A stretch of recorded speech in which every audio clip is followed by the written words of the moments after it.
Pertama, Tribuners, mantan Kabag Binops Direktorat Narkoba Polda Sumatera Utara AKBP Akhirudin dipecat dari Polri berdasarkan keputusan Majelis Komisi Kode Etik dalam sidang etik kasus penganiayaan yang dilakukan anaknya Aditya Hasibuan terhadap Ken Admiral.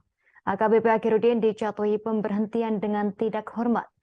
Ia dinyatakan bersalah karena membiarkan anaknya menganiaya Ken Admiral, seorang mahasiswa. Keterangan tersebut disampaikan langsung oleh Kapolda Sumut Irjen Pol Panca Putra pada Selasa 2 Mei 2023 kemarin. Menurut Panca, Majelis Komisi Kode Etik memutuskan bahwa AKBP Akhirudin melanggar Kode Etik Profesi Polri sebagaimana yang diatur dalam Pasal 5, Pasal 8, Pasal 12, Pasal 13 Peraturan Polri Nomor 7 Tahun 2022. Adapun AKBP Akhirudin Hasibuan disebutkan setidaknya ada 6 kesalahan yang melanggar etik kepolisian. Selain pembiaran terkait kasus anaknya yang melakukan penganiayaan terhadap Ken Admiral, diantaranya kasus terkait gratifikasi, tindak pidana pencucian uang TPPU, bisnis minyak solar ilegal, terkait dugaan penodongan senjata dan sebagainya. Sebelumnya kasus ini turut menjadi perhatian khusus dari DPR RI Komisi 3 Kompolnas PPATK dan KPK. Bahkan Menko Polhukam Mahfud MD turut mengutus timnya secara khusus ke Polda Sumut untuk menuntaskan kasus tersebut.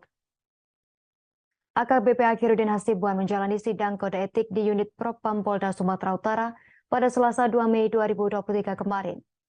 Seusai menjalani sidang, AKBP Akhirudin Hasibuan tampak keluar dari dalam gedung bidang Propam dengan dikawal oleh Provos menuju ke gedung Direktorat Tahanan dan Barang Bukti.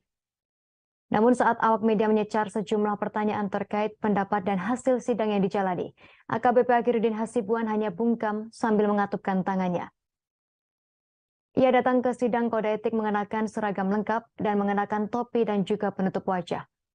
Kejaksaan Tinggi Sumatera Utara Kejati Sumut telah menerima surat pemberhentian dimulainya penyidikan SPDP kasus dugaan penganiayaan tersangka Aditya Hasibuan, anak AKBP Akhirudin dari penyidik Polda Sumut.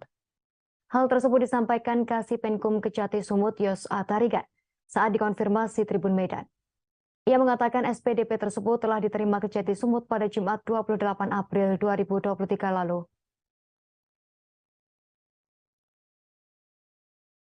Ada pada saat kejadian tersebut, di mana dia adalah sebagai seorang anggota Polri yang tidak sepantasnya dan tidak seharusnya membiarkan kejadian itu ada di depan matanya. Ya, dia seharusnya harus bisa menyelesaikan dan mampu melerai kejadian tersebut. Tetapi dari fakta dan pemeriksaan dari Komisi Sidang Kode Etik melihat tidak dilakukan apa yang seharusnya dan sepantasnya dilakukan. Berdasarkan pertimbangan itu, teman-teman sekalian, tadi Pak Kabid Propam, Pak Kabid Propam dan Komisi Sidang sudah memutuskan bahwa perilaku Saudara AH itu melanggar Kode Etik Profesi Polri. Dengan pasal yang dipersangkakan dan diterapkan terbukti adalah pasal 5, pasal 8, pasal 12, ya, pasal 13 juga, ya, dari peraturan Perpol nomor 7 tahun 2022. Apa sanksinya? Apa yang disebutkan di sana bahwa yang dilakukan perbuatan Saudara AH itu melanggar etika kepribadian yang pertama. Yang kedua, melanggar etika kelembagaan dan etika kemasyarakatan. 3 etika itu dilanggar dan terpaksakan sehingga Majelis Komisi Kode Etik memutuskan pada Saudara AH untuk dilakukan pemberhentian tidak dengan hormat. Kapolda Sumatera Utara Irjen Panca Putra Simanjuntak menuturkan pihaknya sedang menelusuri dugaan korupsi yang dilakukan AKBP Akhirudin Hasibuan. Irjen Panca berujar pihaknya memproses dan berkomunikasi dengan PPATK, KPK, dan Mabes Polri. Kapolda mengatakan ada 4 dosa AKBP Akhirudin Hasibuan yang saat ini tengah ditangani Polda Sumut. Sampai saat ini pun Polda Sumut sedang bekerja sama dengan PPATK, KPK, dan Mabes Polri untuk menjerat AKBP Akhirudin atau yang karib disapa Udin tersebut. Pasal Undang-Undang Tindak Pidana Korupsi ini sesuai pihaknya menerima pengakuan dan bukti dari Akhirudin yang menerima setoran dari gudang BBM ilegal tak jauh dari rumahnya di Jalan Guru Sinumba, Karya Dalam, Medan Helvetia. Kini Polda Sumut tengah menangani 4 dosa yang dilakukan AKBP Akhiruddin Hasibuan. Adapun diantaranya terkait pelanggaran kode etik profesi Polri, penganiayaan, dugaan kepemilikan gudang BBM ilegal, dan gratifikasi dari gudang solar ilegal. Nantinya, setelah dugaan keterlibatan dan kepemilikan gudang BBM ilegal, maka akan berlanjut ke Undang-Undang Tindak Pencucian Uang. Dalam rentang waktu 5 tahun belakangan, AKBP Akhiruddin berulang kali melakukan pelanggaran disiplin hingga pelanggaran kode etik. Putusan terberat diterima mantan Kabag Binops Polda Sumut dipecat dari Korps Bayangkara. Sebelumnya, Kapolda Sumut Irjen Pancaputra Simanjuntak menyatakan hasil sidang kode etik profesi AKBP Akhiruddin dituntut dipecat atau pemberhentian tidak dengan hormat. Putusan ini karena ia terbukti bersalah sebagai anggota Polri aktif berpangkat AKBP yang membiarkan anaknya Aditya Hasibuan menganiaya mahasiswa bernama Ken Admiral di hadapannya. Selain itu, ia juga memerintahkan orang lain untuk mengancam atau menodongkan diduga senjata api kepada korban dan rekan-rekannya. Panca menjelaskan AKBP Akhiruddin melanggar 3 kode etik profesi Polri, pasal 5, 8, 12, 13 dari Perpol nomor 7 tahun 2022. Maka dengan pertimbangan ini, AKBP Akhiruddin pun dipecat. Meski diputuskan untuk dipecat, Polda Sumut memberikan waktu 14 hari kepada AKBP Akhiruddin untuk melakukan banding.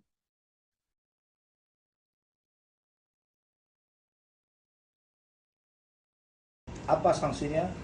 Apa yang disebutkan di sana bahwa yang dilakukan perbuatan saudara AH itu melanggar etika kepribadian yang pertama.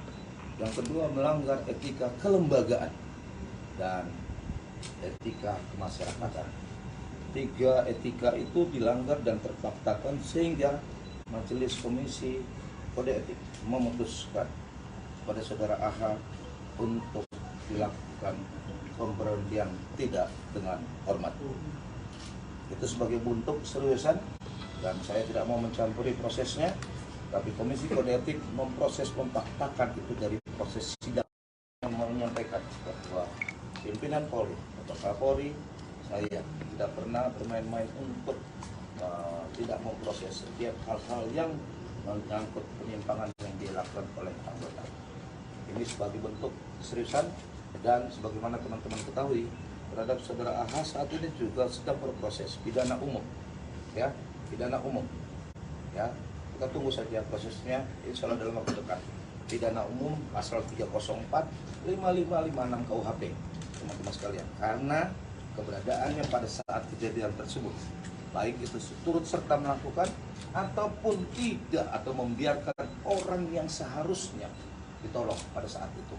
Sehingga proses hukum hari ini sudah dinaikkan prosesnya, pidananya SPD Sprindiknya sudah beberapa waktu lalu penyidikannya, hari ini sudah ditetapkan juga penetapan tersangka terhadap yang bersangkutan melakukan pelanggaran pidana umum. Nanti pasalnya silakan ditanya kepada Dirkrim Hukum, nanti 5556 dan 304 KUHP. Mantan Kabag Binops Direktorat Narkoba Polda Sumatera Utara AKBP Akhiruddin Hasibuan resmi dipecat tak hormat dari institusi kepolisian pada Selasa 2 Mei 2023 kemarin. Ia pun berharap ada keadilan yang tetap berpihak kepadanya pada kasus yang ia hadapi. AKBP Hasibuan menyampaikan harapannya di hadapan awak media saat akan melanjutkan sidang etik di Propam Polda Sumut yang menyampaikan 2 kalimat singkat. Kalimat pertama yang disampaikannya adalah semoga keadilan berjalan. Meski menyebutkan kalimat tersebut, ia tak merinci poin ketidakadilan yang menjeratnya saat ini. Awak media pun mencoba menggali keterangan dari AKBP Akhiruddin Hasibuan tersebut. Udin pun menjawab singkat dengan nada merendah. Kalimat kedua yang disampaikannya kepada awak media adalah cukup kurasakan sendiri saja. AKBP Akhiruddin terbukti bersalah sebagai anggota Polri aktif berpangkat tersebut membiarkan anaknya Aditya Hasibuan menganiaya mahasiswa bernama Ken Admiral di hadapannya. Selain itu, ia juga memerintahkan orang lain untuk mengancam atau menodongkan diduga senjata api kepada korban dan rekan-rekannya. Kapolda Sumatera Utara Irjen Pancaputra Simanjuntak menuturkan 3 etika dilanggar sehingga Majelis Komisi Kode Etik memutuskan pada saudara AH untuk dilakukan pemberhentian tak hormat. Meski diputuskan untuk dipecat, Polda Sumut memberikan waktu 14 hari kepada AKBP Akhiruddin untuk melakukan banding.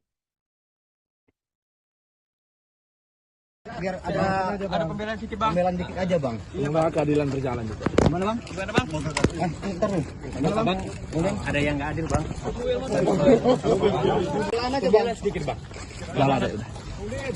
Oh, Apa yang harus kita sesali bang? Apa, Apa yang Dinda? harus kita minta maaf bang? jangan diam aja bang. Bang. Iya bang. Apa yang mau disampaikan? Udah lah. Cukup merasakan sendiri aja.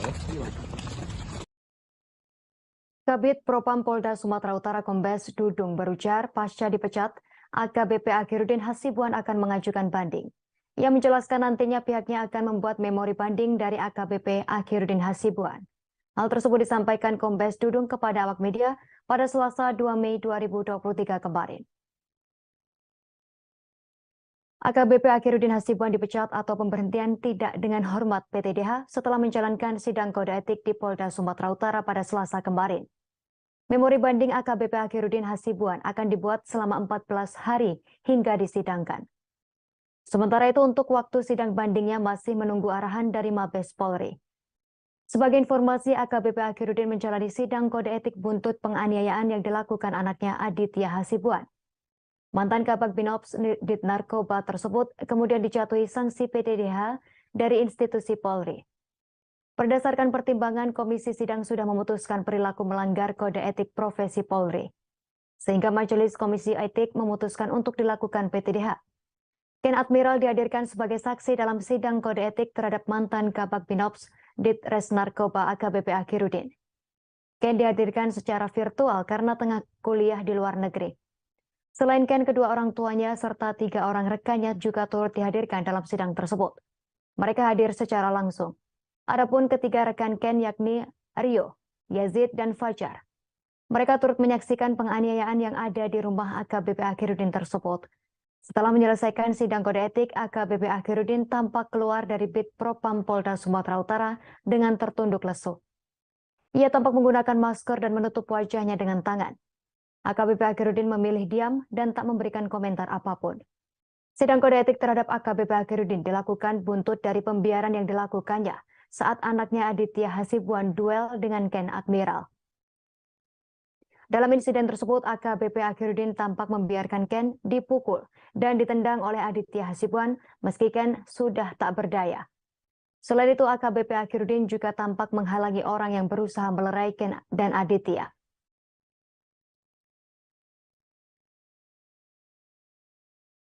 Untuk saudara AH ini mengajukan banding, nanti kita membuat memori bandingnya 14 hari.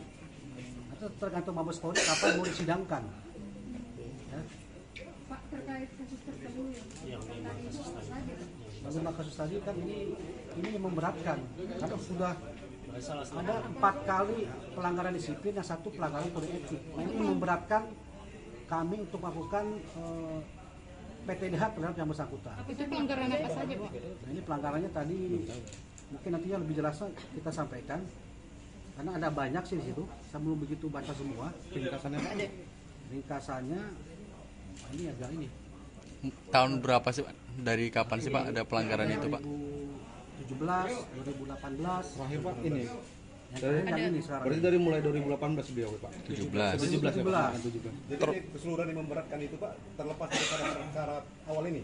Iya, Terlepas itu yang sudah terjadi sebelumnya. iya, Sudah 5 kali. sudah 5 kali. Termasuk penganiayaan sama tukang parkir juga ya Pak? Iya, termasuk itu. Walaupun sudah damai, tetapi kan itu kan sudah berulang kali melakukan pelanggaran disiplin. Selain penganiayaan apa lagi, Pak? Ada tentang narkoba atau lainnya Pak? Nah, itu tentang rumah belum tahu saya. Pak, ada dugaan ini nggak soal pernikahan di luar kedinasan atau pelanggaran Kenapa? pernikahan di luar kedinasan atau Itu tidak ada kaitannya itu.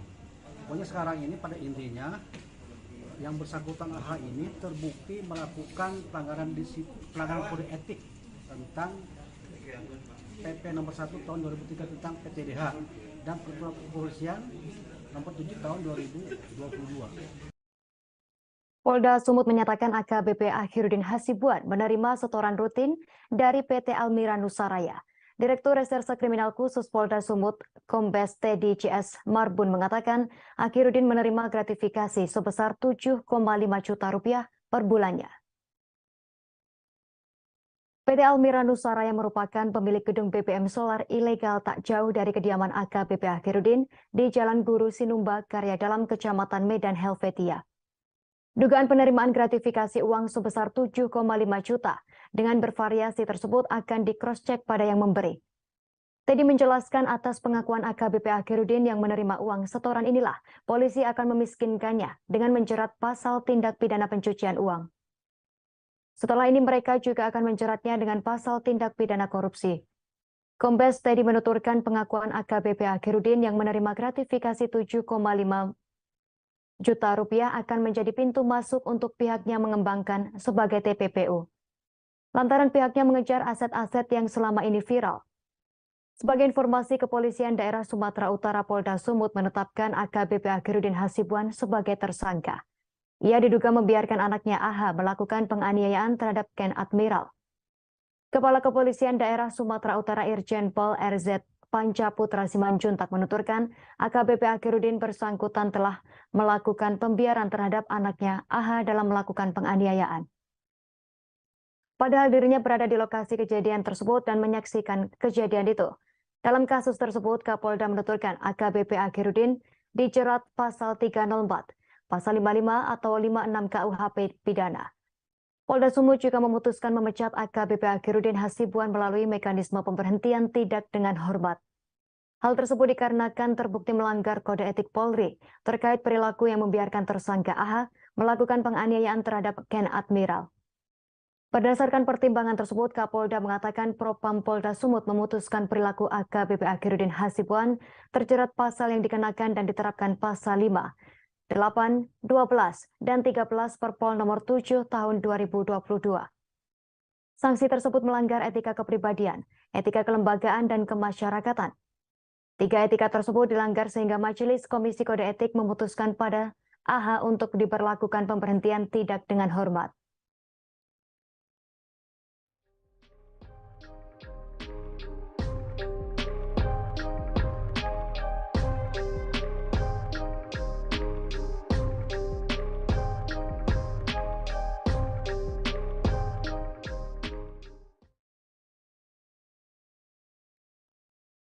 Kita ke informasi lain, Tribuners. Presiden Joko Widodo atau Jokowi direncanakan akan meninjau jalan di Kecamatan Rumbia, Kabupaten Lampung Tengah, Provinsi Lampung yang sempat ramai diperbincangkan. Tinjauan Presiden ke Kabupaten Lampung direncanakan berlangsung pada Rabu 3 Mei 2023 hari ini.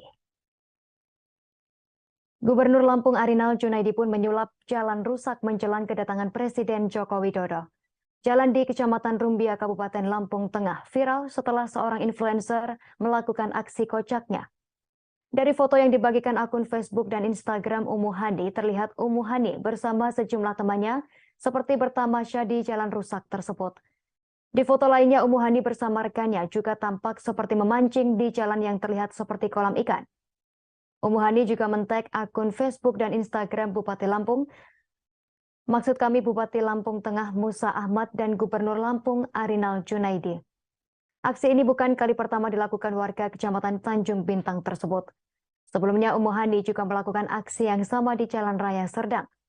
Terkait kunjungan Presiden Joko Widodo ini, Gubernur Lampung Arinal Junaidi telah melakukan peninjauan langsung ke lokasi pada Senin 1 Mei 2023 kemarin.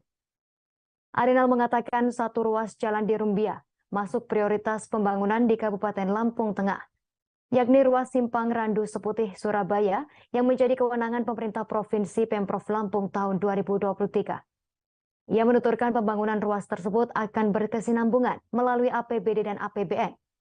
Arinal mengatakan pembangunan dan perbaikan ruas jalan ini melalui struktur pengeras jalan, baik dengan fleksibel pavement maupun rigid pavement yang disesuaikan dengan kebutuhan di lapangan. Arinal menambahkan ruas jalan Rumbia memiliki potensi peningkatan ekonomi dengan kelancaran distribusi, khususnya di sektor pertanian. Selain meninjau jalan rusak, Presiden juga dijadwalkan meninjau pasar dan jalan akses keluar tol di Lampung. Gubernur Lampung Arinal Junaidi bersama jajarannya meninjau sejumlah lokasi yang didatangi Presiden Joko Widodo. Satu di antaranya adalah jalan akses keluar dari gerbang tol Kota Baru Itera di Kabupaten Lampung Selatan. Selain itu, Arinal juga meninjau Pasar Natar, Kecamatan Natar, Lampung Selatan, yang juga akan dikunjungi oleh Presiden Joko Widodo. Polisi dan TNI tampak berjaga di sekitar Pasar Natar. Lapak pedagang dan jalan di pasar tersebut juga tampak dirapihkan. Seorang petugas parkir di Pasar Natar, Ahmad Zain, berusia 45 tahun, menuturkan petugas menutup jalan berlubang di sekitar pasar menggunakan alat berat sejak Selasa pagi. Menurutnya perbaikan jalan baru dilakukan lantaran biasanya jalan seperti kolam.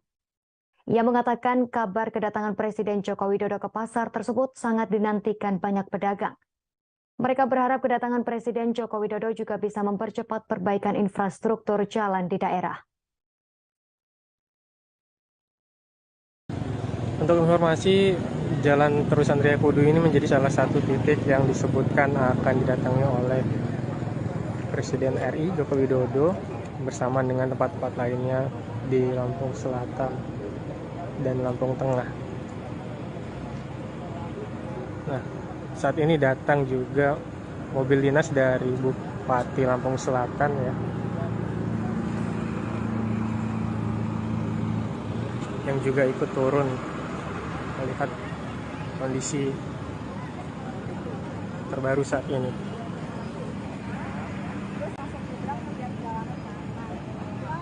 Nah, itu adalah Bupati Lampung Selatan, Nanang Hermanto. Ini mobil dinasnya.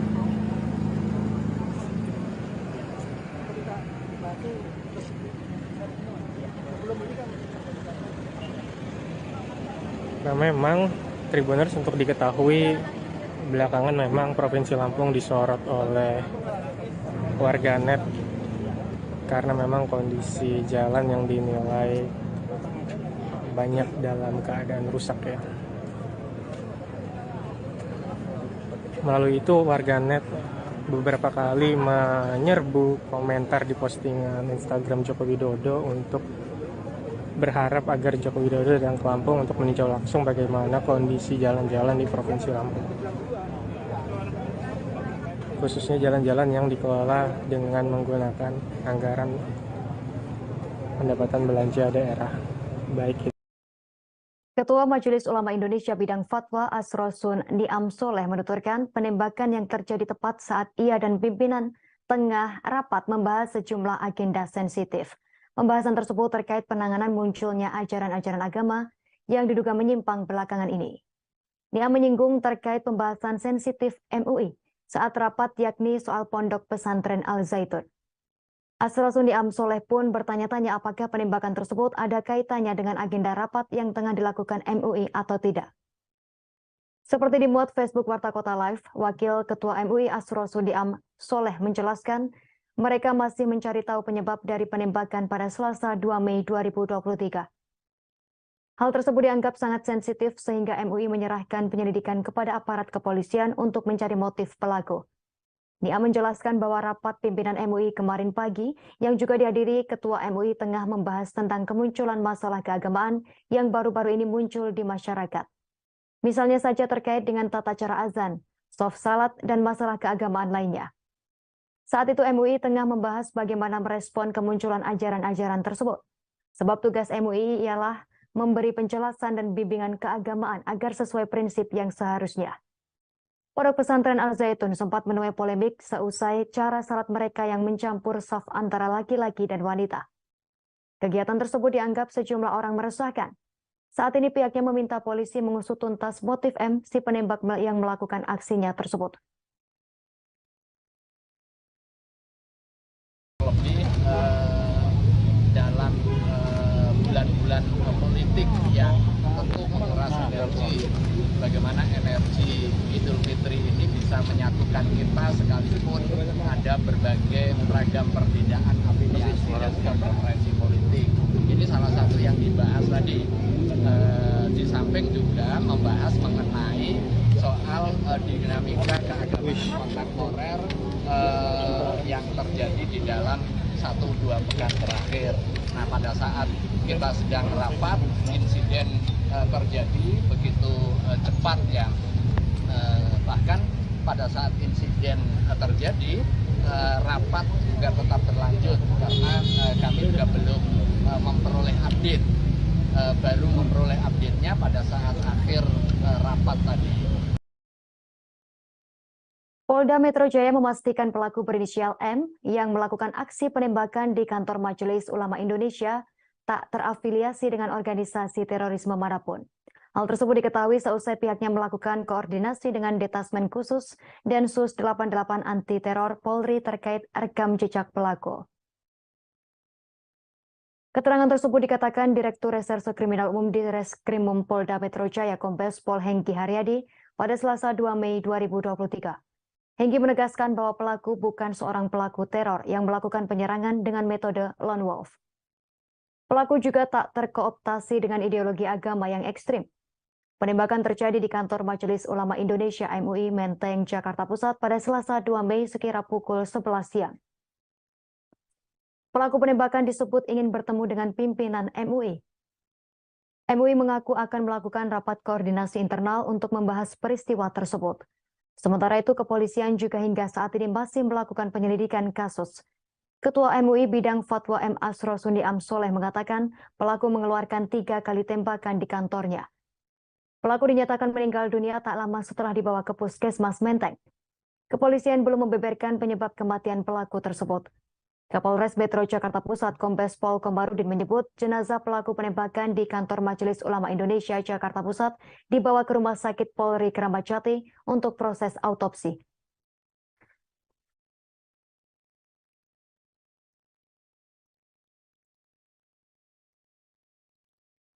Tadi kami sudah berkoordinasi dengan Detasmen Khusus 88, hasil penyelidikan Densus bahwa tersangka ini tidak termasuk dalam jaringan teror. Bukan merupakan wujud daripada teror lone wolf, ya. Dan juga tidak terkooptasi dengan ideologi agama yang ekstrim. Dan kemudian kami juga berkoordinasi dengan Polda Lampung dan kami lihat sejarahnya daripada tersangka ini. Memang dari alat bukti yang ada, tulisan-tulisan. Yang pertama, motif sementara bahwa yang bersangkutan ini ingin mendapatkan pengakuan sebagai wakil Nabi. Dalam surat tersebut, salah satunya tertulis yang bersangkutan berdasarkan hadis di akhir zaman ada 73 golongan dalam Islam dan hanya satu golongan yang diakui dan itu adalah saya sebagai wakil Tuhan. Yang pertama intinya. Yang kedua, ada niat jahat daripada tersangka ini yang dimulai dari tahun 2018 dari surat-surat itu yang menyatakan yang bersangkutan apabila tidak diakui akan melakukan tindakan kekerasan terhadap pejabat-pejabat negeri dan juga MUI, ya, dengan mencari senjata api dari surat-suratnya itu. Jadi mens rea-nya sudah ada daripada tersangka ini. Raja Hasibuan, kakak dari Asyah Sinta Dewi Hasibuan, membeberkan kronologis kematian sang adik yang terjatuh dari lift Bandara Kuala Namu Deli Serdang, Medan, Sumatera Utara. Mendengar kabar Asyah terjebak dalam lift, pihak keluarga bergegas pergi ke bagian informasi Bandara Kuala Namu. Namun keluarga yang tak diizinkan melihat CCTV oleh petugas untuk mencari keberadaan Asyah. Kepada Hotman Paris Hutapea selaku kuasa hukum keluarga, Raja menjelaskan adiknya tewas saat hendak pulang ke rumah seusai tiba di bandara. Namun korban yang karib disapa Uci tersebut terjebak di lift saat hendak kembali ke area boarding pass karena ada hal penting yang harus diurus. Seusai terjebak lift, almarhum Uci sempat memberikan kabar ke keponakan dan di sisi lain ibunya tengah menunggu di parkiran mobil. Atas kejadian tersebut, pihak keluarga pun panik dan langsung mendatangi pihak keamanan bandara untuk melihat rekaman CCTV. Namun sayangnya pihak keamanan bandara justru tak memperlihatkan CCTV dalam lift dengan alasan prosedural. Meski demikian, pihak keluarga dan keamanan bandara bersama-sama mencari keberadaan almarhum Uci dan tak ditemukan. Raja pun mengaku kecewa lantaran pihak bandara tak memperlihatkan rekaman CCTV dalam lift, padahal titik lokasi terjatuhnya Uci sudah diketahui. Atas peristiwa tersebut, pihak keluarga berencana menempuh jalur hukum menuntut pihak pengelola Bandara Kuala Namu. Kini keluarga pun telah meminta pengacara kondang Hotman Paris Hutapea untuk menjadi kuasa hukumnya untuk menuntut keadilan. Pihak keluarga memandang atas kejanggalan kematian Uci yang terjatuh di lift bandara lantaran pihak pengelola tak memberikan rekaman CCTV saat kejadian.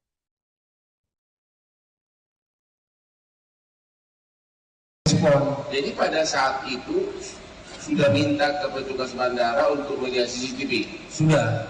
Itu yang minta siapa? Yang minta kakak langsung. Terus nggak dikasih? Enggak dikasih dengan alasan prosedurnya banyak segala macam ya sudah. Jadi kemudian Pak, jadi pihak security ini membantu mencari tapi secara kasat mata, Kayak keliling-keliling lah di sekitar lift begitu. Iya. Di sekitar lift. Kemudian setelah itu kan tidak ada lagi upaya-upaya yang lain, maka keluarga berupaya mencari sendiri di sekitar atau di seputaran bandara hingga dini hari. Sampai dini hari dari jam 8 lebih. Iya. Mereka ada memutarkan CCTV tetapi tidak nanti jangan salah pula memutarkan tapi tidak di lift, di seputarannya itu aja. Yang ditunjukkan CCTV di sekitar di luar lift. Di luar lift. Yang di dalam lift nggak ditunjukkan. Tidak ada. Terus? Kemudian sampai akhirnya setelah dini hari makanya pulang. Yang anehnya setelah 3 hari setelah ditemukannya jenazah adik saya, kenapa lah baru ditayangkan itu CCTV? Oke. Selama 3 hari kalian nyari terus? Jadi informasi kemana-mana kan ke tempat saudara, cari informasi ke tempat temannya, mana tahu menginap atau apa segala macam. Yeah. Karena kan kadang-kadang kita lihat kan dari sudah tidak aktif lagi HP-nya kan kita entah kemana kan begitu. PT Angkasa Pura II selaku induk usaha PT Angkasa Pura Aviasi yang merupakan pemegang lisensi Badan Usaha Bandar Udara Bubu di Bandara Kuala Namu melakukan langkah-langkah yang diperlukan. Hal tersebut menyusul kejadian ditemukannya jasad wanita bernama Aisyah Dewi Hasibuan di Bandara Kuala Namu. 5 personel Bandara Kuala Namu dinonaktifkan imbas kasus tersebut. Presiden Direktur PT Angkasa Pura II Muhammad Awaludin mengatakan kejadian di Bandara Kuala Namu menimbulkan kedukaan mendalam. Awaludin menuturkan pihaknya melakukan langkah-langkah yang diperlukan guna mendukung penuh pihak berwenang terkait. Ia menyampaikan permohonan maaf pada keluarga korban dan masyarakat luas atas kejadian tersebut. Pihaknya pun berupaya agar Bandara Kuala Namu dapat menjadi lebih baik lagi. Muhammad Awaludin meminta agar PT Angkasa Pura Aviasi melakukan langkah-langkah serius dalam penyempurnaan aspek pelayanan dan operasional Bandara Kuala Namu. Sejalan dengan ini, pada 1 Mei 2023 kemarin, Direktur Utama PT Angkasa Pura Aviasi Ahmad Rifai mengatakan 5 personel Bandara Kuala Namu dinonaktifkan. 5 personel dinonaktifkan yakni 2 pejabat senior manajer yang membidangi fungsi operasi dan teknik, serta 3 personel operation security yang membidangi CCTV operator. Sembari menunggu hasil pemeriksaan kepolisian lebih lanjut, sementara itu Ahmad Faisal, suami Aisyah Sinta Dewi Hasibuan, wanita yang tewas akibat terjatuh dari lift Bandara Kuala Namu, Sumatera Utara, mendatangi Bareskrim Polri pada Selasa 2 Mei 2023. Bersama sejumlah pengacara, ia melaporkan 6 perusahaan di bandara tersebut atas kasus tewasnya Aisyah. Adapun 6 perusahaan yang dilaporkan, yakni PT Angkasa Pura II, PT Angkasa Pura Solusi, PT Angkasa Pura Aviasi, GMR Airports, GMR Airports Consortium, dan Airports de Paris. Dalam hal ini, pihak keluarga korban meminta laporan polisi tipe A yang dibuat Polres Deli Serdang dihentikan karena para terlapor berskala internasional. Ia menyebut ada perusahaan asing dari India dan Prancis. Pengacara yang lain, Putri Maya Rumanti, menceritakan awalnya korban tengah mengantarkan keponakannya untuk bersekolah ke luar negeri. Setelah kembali ke parkiran, korban kembali ditelepon keponakannya karena ada yang mau disampaikan. Saat berada di lift, korban sempat menelepon keponakannya karena panik pintu lift tak dapat terbuka. Namun tak lama korban tak bisa dihubungi dan diketahui terjatuh di sela-sela lift dan baru ditemukan tewas pada 3 hari kemudian. Saat pencarian lanjut, pihak bandara hanya menunjukkan CCTV di luar lift dan tak menunjukkan yang ada di dalam lift. Pihak keponakan korban menyampaikan komunikasi terakhir jika korban berada di dalam lift. Kami telah melakukan upaya hukum untuk melaporkan laporan polisi kami di Mabes Polri atas dugaan tindak pidana pasal 59 akibat kelalaian atau kelalaian meninggalnya istri dari almarhum Aisyah, dari Bapak Ahmad Faisal. Bapak Ahmad Faisal ada di sini, dan barusan kita sudah selesai buat laporan polisi terhadap 6 perusahaan yang sudah kita masukkan, termasuk nama direksi-direksinya. Kemudian nanti LP ini akan ditindaklanjutin oleh Barreskrim, dan semua kami harapkan pengais keadilan yang kami lakukan ini berdampak baik dan positif. Semoga dengan harapan kami bisa menempuh jalur hukum sesuai dengan hukum yang berlaku negara Indonesia ini. Mungkin ada yang ditambahkan tadi. Unit Reskrim Polsek Binjai dan Satreskrim Polres Binjai bergerak cepat menindaklanjuti video viral yang menampilkan aksi penganiayaan oleh oknum security kebun PTPN 2 terhadap anak di bawah umur. Keterangan tersebut disampaikan Kanit Reskrim Polsek Binjai Ibda Alex Pasaribu pada Selasa 2 Mei 2023. Alex menuturkan korban penganiayaan memang ada yang berusia di bawah umur. Anak di bawah umur tersebut dianiaya oleh security PTPN Kebun Tandam Hulu karena mengakui telah melakukan pencurian. Sebelumnya pada Rabu 26 April 2023 lalu, kedua anak tersebut melakukan pencurian besi seberat 2 kg dari gudang kebun PTPN 2 Tandam Hulu. Besi yang dicuri oleh mereka dijual di pasar 7 Tandam dengan hasil Rp8.000 per kilonya, Rp4.000. Setelah mencuri dan menjual hasil curian, mereka kembali lagi ke gudang tersebut dan dipanggil oleh pihak security. Setelah mengakui terjadilah aksi penganiayaan tersebut, oknum security kebun PTPN 2 ini juga patut diduga bersalah. Semestinya menyerahkan kepada Polsek Binjai bukan melakukan penganiayaan terhadap pencuri besi tersebut. Alex menambahkan keluarga korban penganiayaan pun juga telah dipanggil polisi terkait hal tersebut. Sebelumnya beredar video berdurasi 38 detik menampilkan adegan penyiksaan yang dilakukan oleh security kebun PTPN 2 Tandam Hulu pada Jumat 28 April 2023 lalu. Bahkan video singkat ini pun viral di media sosial. Pihak keluarga pun kini sepakat untuk berdamai dengan pelaku pemukulan. Assalamualaikum warahmatullahi wabarakatuh. Terkait dengan adanya video yang beredar di media sosial, saya orang tua korban telah sepakat untuk tidak melanjutkan peristiwa pengeroyokan tersebut ke jalur hukum dan telah ikhlas memaafkan atas peristiwa yang terjadi selanjutnya. Saya mengucapkan terima kasih kepada Polres Binjai dan Polsek Binjai yang telah membantu menyelesaikan permasalahan kami. Sekian dan terima kasih. Fakta sebenarnya di balik viral video babi ngepet Pondok Aren akhirnya terungkap. Penampakan hewan yang terlihat berjalan-jalan di sekitar gang perumahan warga menjadi perbincangan masyarakat luas. Polisi pun mengungkap fakta terkait peristiwa yang sempat bikin warga heboh tersebut.